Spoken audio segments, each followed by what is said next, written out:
Another day, another Jayfern's wife story. Uminit na nga nung isang araw kaya pinainitan ni Jayfern ang lahat ng mga sisiw. Halos isang linggo kasing hindi naiinitan ang mga sisiw dahil ulan ng ulan. Kaya ayan, tuwang-tuwa ang mga sisiw nung nainitan na sila. Ito yung mga sisiw namin na nasa brooder at nasa folding.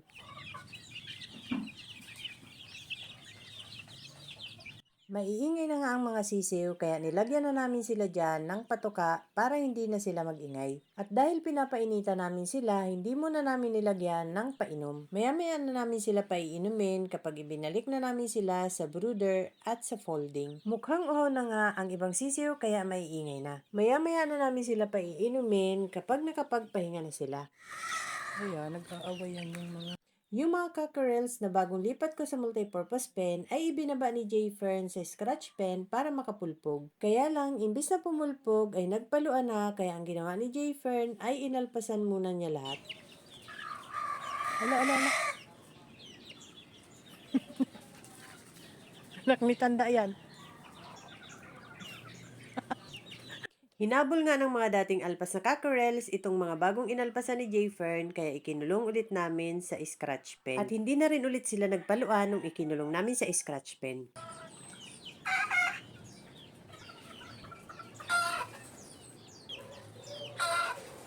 Mapupula ang palong nitong mga cockerels na naturaok na dahil regular namin niyang napupurga at bukas nga ay schedule ulit ng purga nila. Kinabukasan nga bago namin palabasin ang multipurpose pen, ang mga cockerels ay pinurga muna sila ni Jayfern.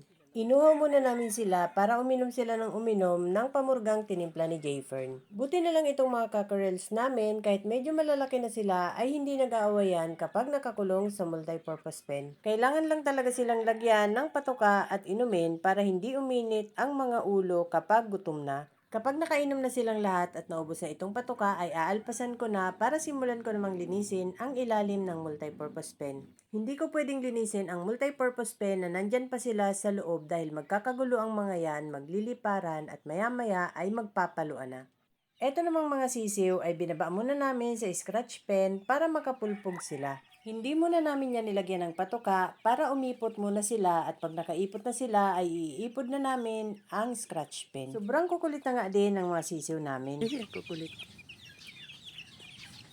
Pagkatapos nga nilang pumulpog ay ibinalik na namin ang mga sisiw sa brooder.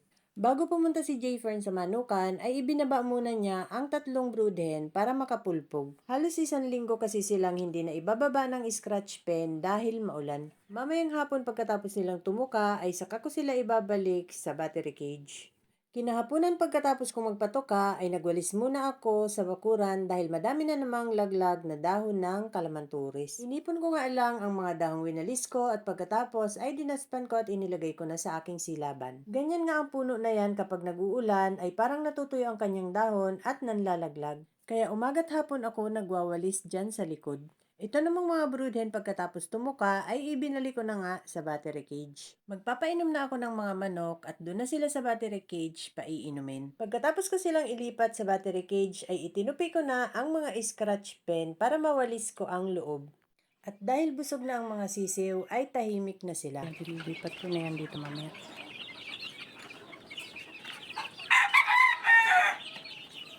Ito yung mga kulit.